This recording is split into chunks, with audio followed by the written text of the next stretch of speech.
Latest updates ఎప్పటికప్పుడు పొందడానికి big TV WhatsApp channel follow అవ్వండి. లింక్ డిస్క్రిప్షన్ లో ఉంది. అంతరిక్ష ప్రయాణంలో భారత్ మరో మైలురాయిని దాటనుంది. భవిష్యత్తు అంతరిక్ష మిషన్లలో గేమ్ చేంజర్ గా మారనున్న చంద్రయాన్ 4 లూనార్ మిషన్ గగన్యాన్తో పాటు భారత అంతరిక్ష పరిశోధన సంస్థ మరో రికార్డుకు సిద్ధమైంది. డిసెంబర్ 30న షార్ రేంజ్ నుంచి తొలి space docking mission SpaDeX ఉపగ్రహాన్ని ఇస్రో పంపుతోంది. వర్క్ హార్స్ లాంచ్ వెహికల్ గా పేరున్న PSLV C-60ని ఈ మిషన్ కోసం సిద్ధం చేశారు. శ్రీహరికోట స్పేస్ పోర్ట్లోని లాంచ్ ప్యాడ్ నుంచి ఈ అద్భుతాన్ని ఆవిష్కరించనున్నారు. అయితే ఇస్రో ప్రయోగిస్తున్న ఈ డాకింగ్ టెక్నాలజీ ఏంటి?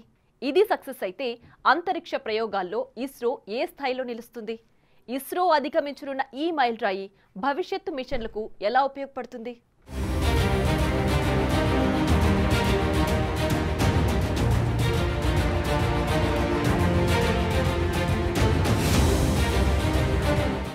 Three, two, one, zero.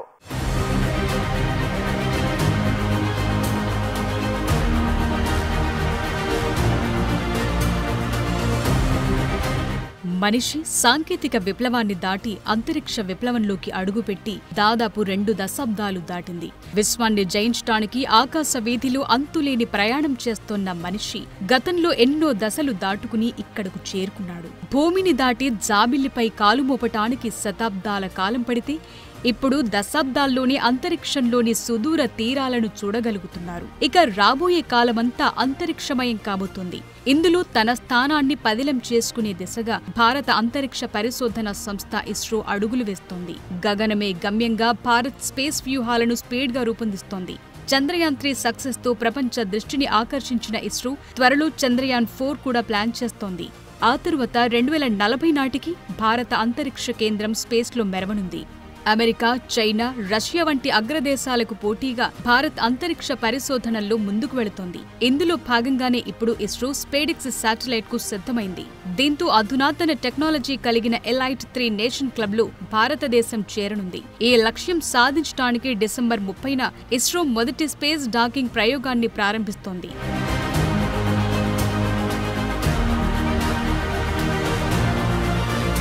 December 30న రాత్రి 9:30 గంటలకు PSLV C-60 రాకెట్ ను ప్రయోగించనుంది.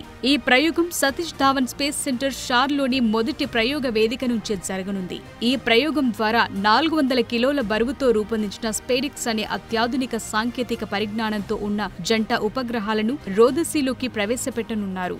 స్పేస్ డాకింగ్ అంటే 2 అంతరిక్ష నౌకలను ఖచ్చితంగా అనుసంధానం చేసే ప్రక్రియ. ఇది ఒక్కోసారి మనుషులతో లేదంటే మానవరహితంగా కూడా ఉంటుంది. ఈ మిషన్లో భాగంగా ఒక అంతరిక్ష నౌకకు మరో అంతరిక్ష నౌక నుండి ఇంధనం నింపటం, టెక్నికల్ సమస్యలొస్తే రిపేర్ చేయటం, అవసరమైనప్పుడు సిబ్బంది మార్పిడి వంటి క్లిష్టమైన పనుల కోసం ఒకే యూనిట్గా పనిచేసే వీలు కల్పిస్తుంది. ఇప్పటి వరకు ఇలాంటి డాకింగ్ మిషన్ చేయటం అమెరికా, రష్యా, చైనాలకు మాత్రమే సాధ్యమైంది. ఇప్పుడు ఈ సామర్థ్యాన్ని భారత్ కూడా సాధించబోతోంది. ఇది సక్సెస్ అయితే ఇలాంటి మిషన్ చేసిన 4వ దేశంగా భారత్ నిలవనుంది.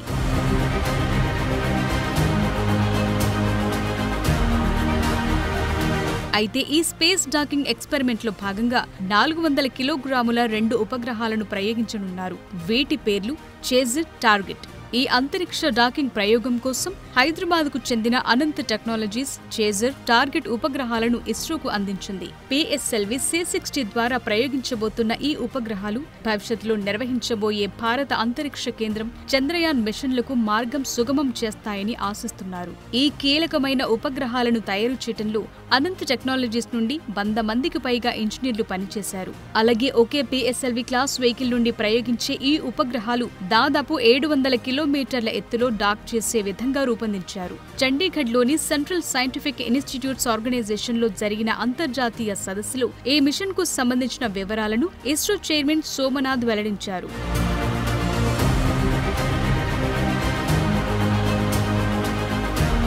నిజానికి ఈ జియో స్టేషనరీ ఉపగ్రహాలు చాలా ఖరీదుతో కూడుకున్నవి. ఇతర ఆన్బోర్డ్ సిస్టంలు పనిచేస్తున్నప్పటికీ ఇంధనం అయిపోయే వరకు వాటి ప్రపల్షన్ యూనిట్లు 8 నుండి 10 సంవత్సరాల సాధారణ జీవితకాలంతో పనిచేస్తాయి.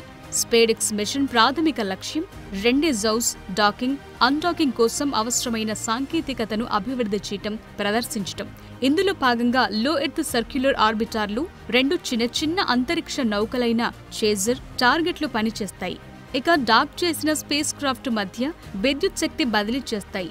ఇది అంతరిక్షంలో రోబోటిక్స్ వంటి భవిష్యత్ అప్లికేషన్లకు ఎంతో అవసరంగా కనిపిస్తోంది.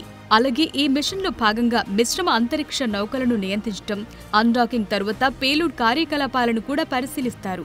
అయితే ఈ మిషన్ సక్సెస్ ను నిర్ధారించడానికి ఇస్రో క్లిష్టమైన అప్లికేషన్లకు సంబంధించి తుది సమీక్ష చేస్తుంది.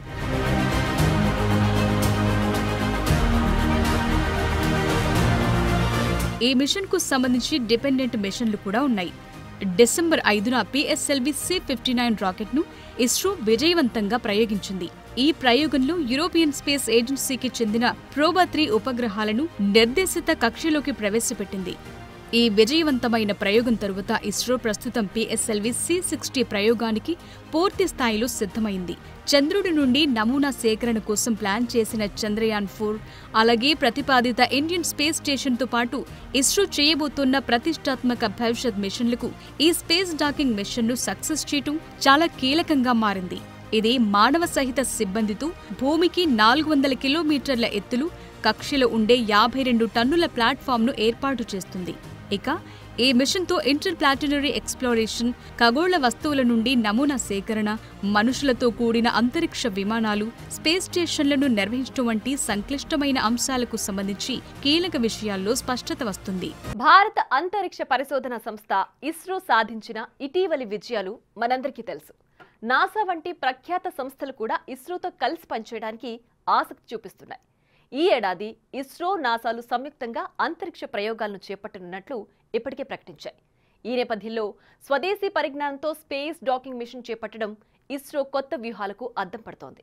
ఇందులో భాగంగానే ఈ మిషన్ కాన్సెప్ట్ నుంచి మిషన్లో వాడుతున్న కొత్త సాంకేతికతలు, డాకింగ్ మెకానిజం వంటి కీలక అంశాల్లో ఇస్రో 100% సక్సెస్ కోసం ప్రయత్నిస్తోంది.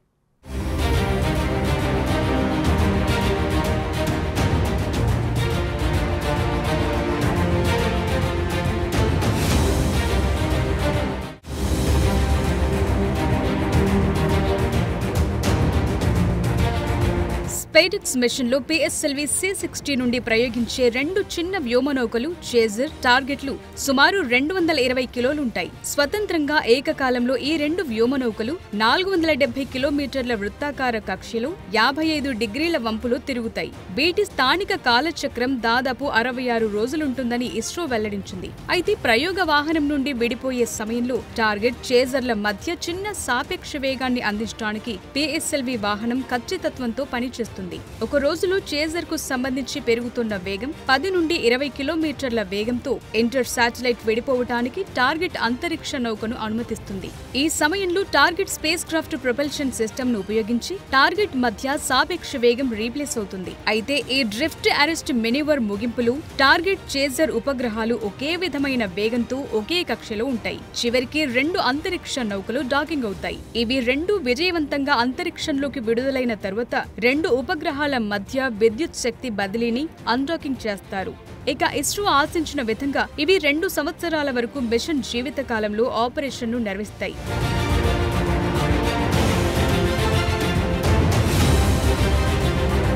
ఈ మిషన్లో వాడుతున్న కొత్త టెక్నాలజీని స్వదేశంలోనే రూపొందించి కొత్త రికార్డ్ సృష్టించింది ఇస్రో. ఇందులో భాగంగా ఈ డాకింగ్ మిషన్ ను ఎనేబుల్ చేయడం కోసం అభివృద్ధి చేసిన స్వదేశీ టెక్నాలజీలో డాకింగ్ మెకానిజం చాలా కీలకమైంది. అలాగే 4 రెడ్ జౌస్ డాకింగ్ సెన్సార్ల సూట్ ఉంటుంది. అదేవిధంగా ఎలక్ట్రిసిటీ ట్రాన్స్ఫర్ టెక్నాలజీతో స్వదేశీ అటానమస్ రెండెజౌస్ డాకింగ్ స్ట్రాటజీని అనుసరిస్తూ ఇస్రో ఈ మిషన్ ను రూపొందించింది. మరోవైపు ఈ 2 అంతరిక్ష నౌకల మధ్య స్వయం ప్రతిపత్తి కమ్యూనికేషన్ కోసం ఇంటర్ శాటిలైట్ కమ్యూనికేషన్ లింక్ ను కూడా ఇస్రో అభివృద్ధి చేసింది. అలాగే ఇతర అంతరిక్ష నౌకల స్థితిగతులను తెలుసుకోవటానికి ఇన్బిల్ట్ ఇంటెలిజెన్స్ ను కూడా పొందుపరిచారు. ఇలాంటి అత్యాధునిక టెక్నాలజీతో స్పేడాక్ చిన్న సైజ్, బరువు కారణంగా 2 పెద్ద వ్యోమ నౌకలను డాకింగ్ చేయడంతో పోలిస్తే మరింత ఖచ్చితత్వంతో పనిచేయటంపై కొన్ని సవాళ్లున్నాయి. అయితే వాటిని అధిగమించడానికి ఇస్రో అన్ని విధాలుగా రెడీ అయింది. ఈ మిషన్ తో గ్లోబల్ నావిగేషన్ శాటిలైట్ సిస్టమ్ మద్దతు లేకుండా భారత్ ప్రయోగాలు చేపట్టనుంది. ఇది చంద్రయాన్-4 వంటి భవిష్యత్ లూనార్ మిషన్లకు అవసరమైన అటానమస్ డాకింగ్ ను సాధ్యం చేయనుంది.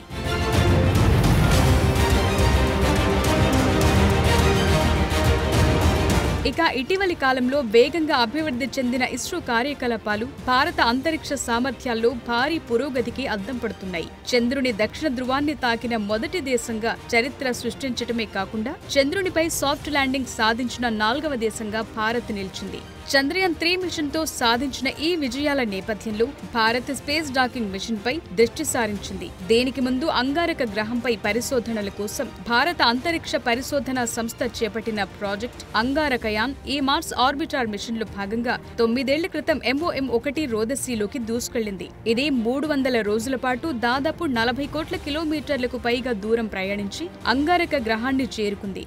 అంగారక గ్రహం చుట్టూ కొన్ని నెలల పాటు పరిభ్రమిస్తూ జీవాన్వేషణ, మార్స్ గ్రహ నిర్మాణం, ఖనిజాల మిశ్రమం తదితరాలను శోధించింది. దీంతో అంగారక గ్రహంపై ప్రయోగించిన మొట్టమొదటిసారి విజయం సాధించిన మొట్టమొదటి దేశంగా భారత్ ఘనత సాధించింది. అలాగే ఇస్రో మొదటిసారి చేపడుతున్న స్పేస్ డాకింగ్ మిషన్ కూడా సక్సెస్ అవుతుందని అంతా ఆశిస్తున్నారు.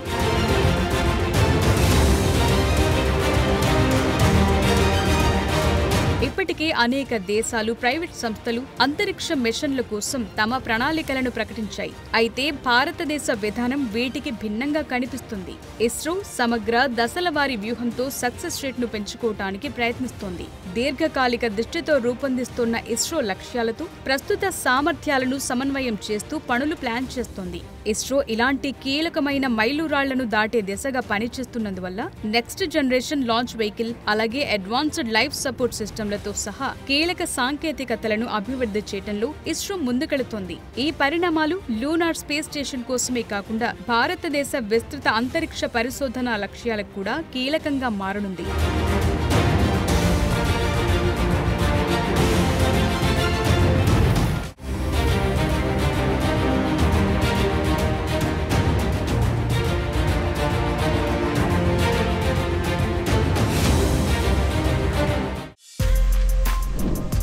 For more videos like this, subscribe Big TV channel.